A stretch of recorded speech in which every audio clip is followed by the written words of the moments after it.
Hello, hello. I hope you know who this is. It's Sarah V. Um, so this is your weekly email. I'm back on track.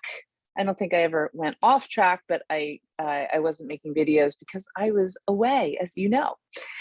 Today, so I am feeling so good, so light, so in flow, happy, peaceful, abundant.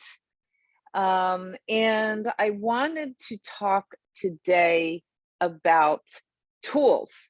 Now, I'm not talking about tools in your toolbox because I don't know how to use those as well as I know how to use the tools that I'm going to talk about today.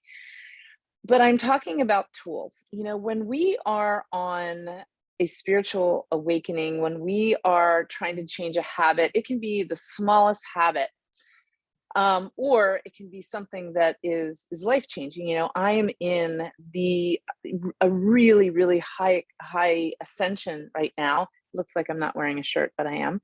I am in a really high ascension in my personal life, in my business life. And I notice that my tools are so defined, and I'm using them more and more when I'm in a higher ascension. And when we are trying to make changes in our lives, it's great when we're all excited. We might use like a tool for the first week.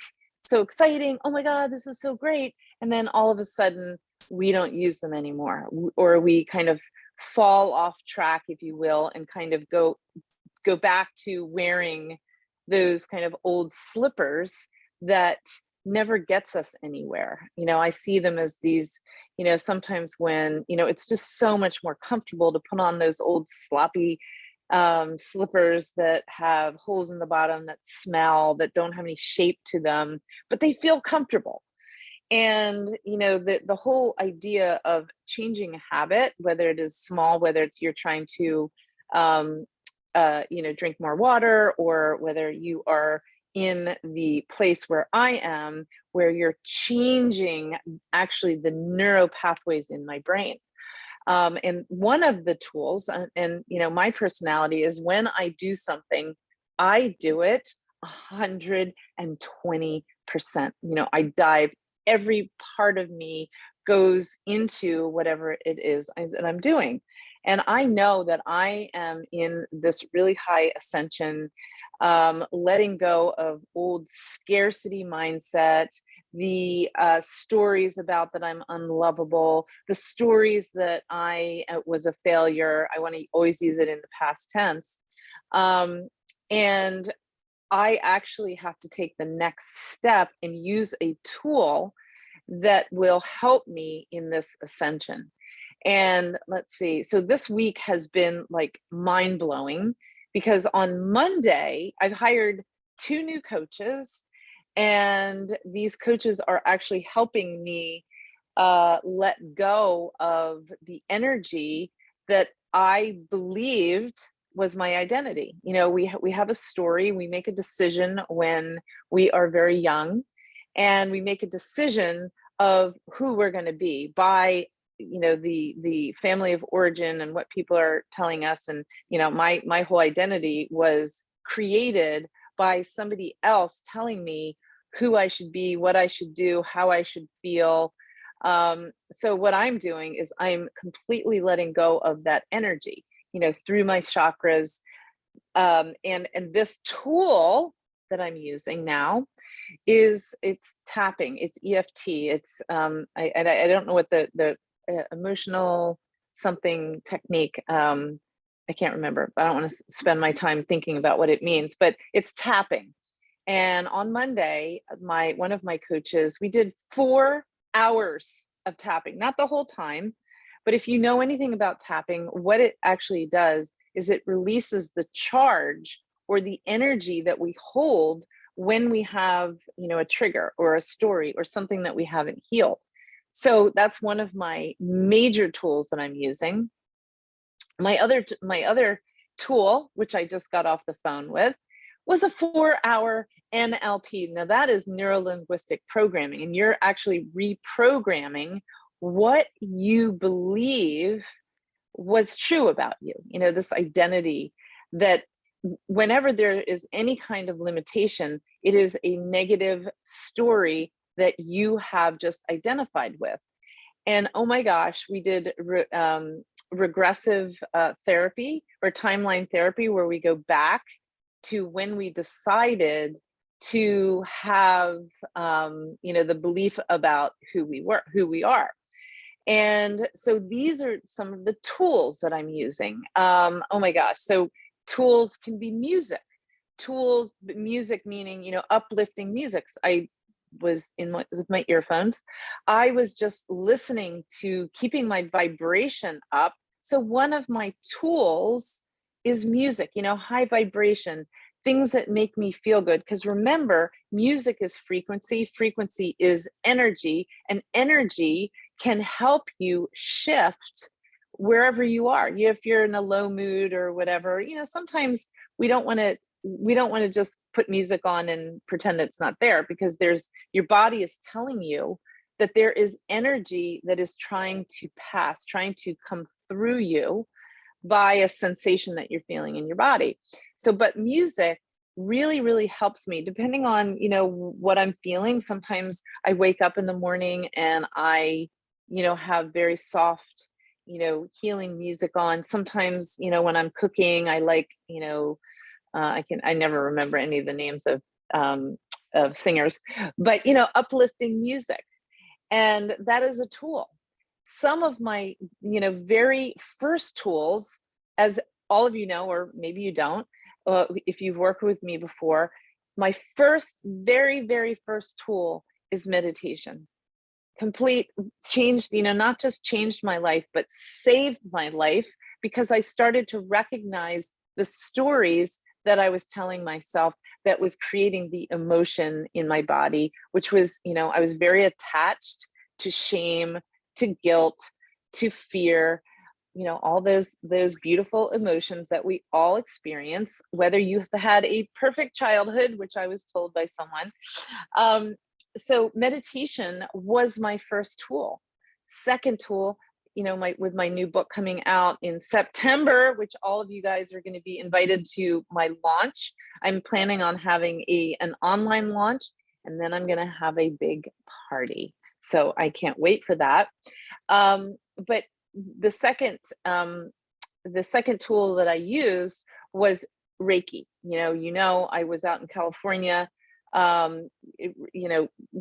hunkered down when COVID had hit, getting my Reiki 3 certification out there, which I did during COVID. That's going to be all in my book.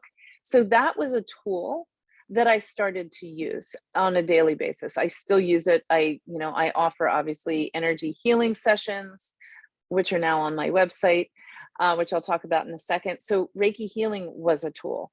Also, this inner child healing, this training that I did was a tool.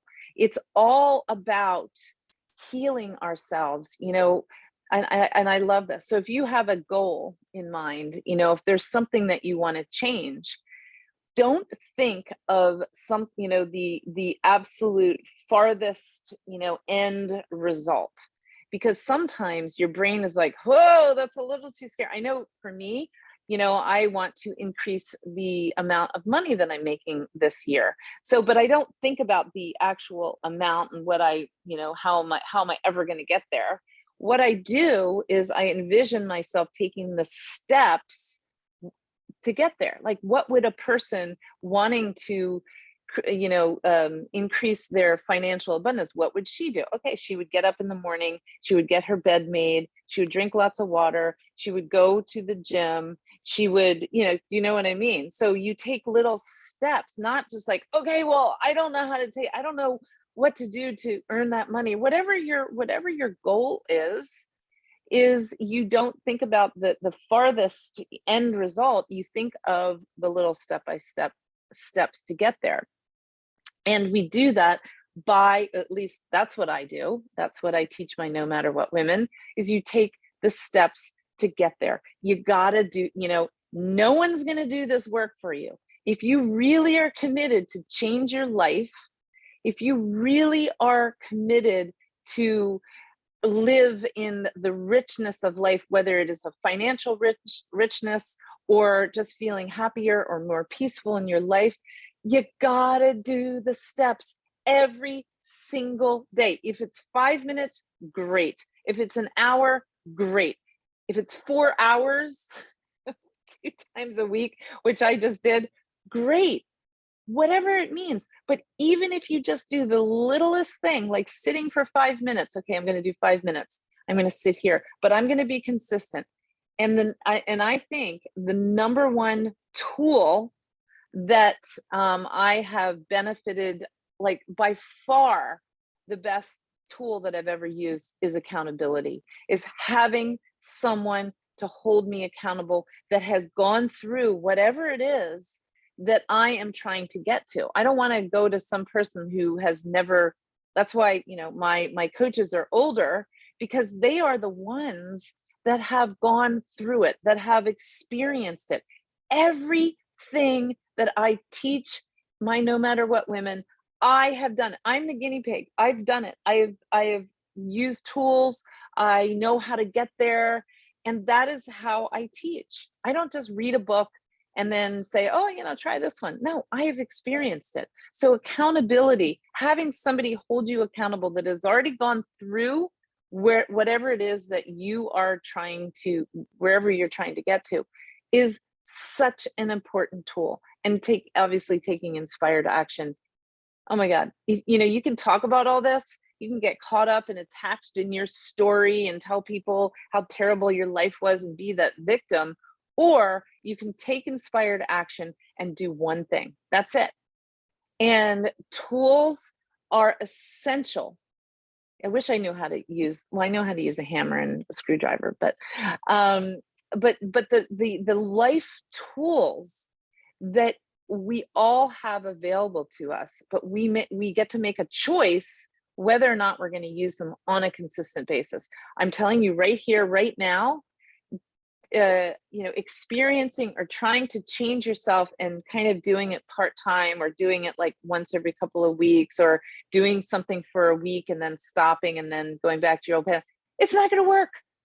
The two things so important with tools is consistency and accountability. That is how I have arrived at where I am right now. I didn't write my books alone. I didn't heal alone. I didn't make this money, the money that I'm making now, alone. I got help.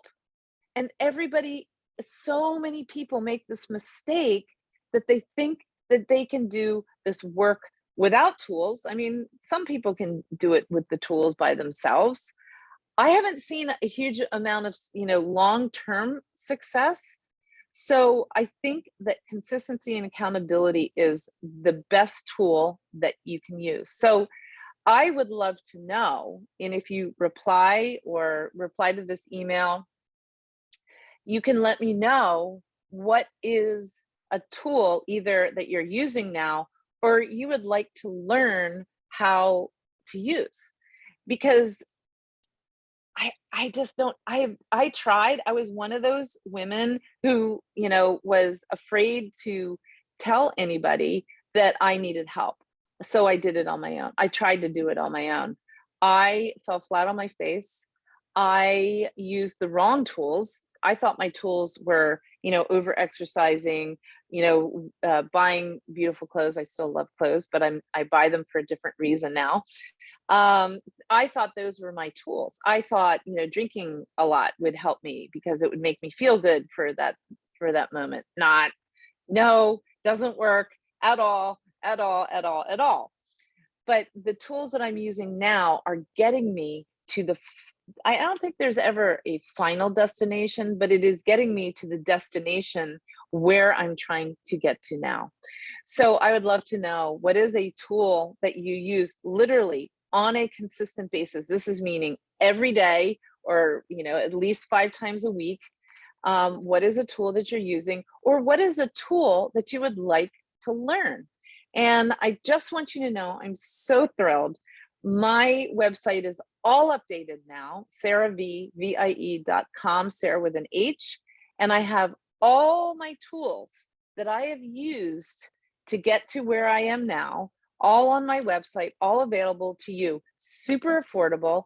I have my 4-week meditation program. I have my inner child healing session, which is amazing. It is filled with a beautiful Ho'oponopono meditation, and I have all kinds of steps to use for that.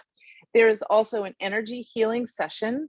And if all that is way too overwhelming for you, I have my manifesting kits. That is how I began my my journey. That was a tool. It's actually much prettier than what I used to use. I used to cut pieces of paper. Probably not great for my septic, but I used to cut pieces of paper, write down the thoughts that I wanted to let go of. I put them in the toilet and I flushed the toilet.